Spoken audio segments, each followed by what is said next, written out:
And after protests in the TDP over the alliance with the BJP, ally Chandrababu Naidu has told reporters that under the present circumstances, there was no other option but to ally with the BJP. This on a day when the BJP released its manifesto, with the Ram Mandir being one of the key points raised. Mr. Naidu said it is important to maintain the secular fabric of the country and that the TDP will protect the interests of the minorities.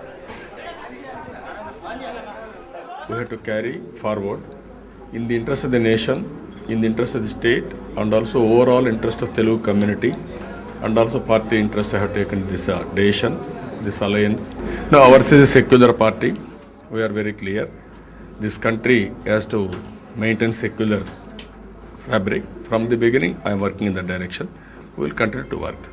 Secularism is important. Just a day after the BJP and Chandrababu Naidu spoke about Naidu's return to the NDA, discomfort for its southern partner, Chandrababu Naidu certainly not too comfortable with the idea that Ram Mandir and Uniform Civil Code have been included in the BJP manifesto. Of course, Naidu has been boasting that he and Narendra Modi are a win-win combination and that the TDP and the BJP are lucky for each other.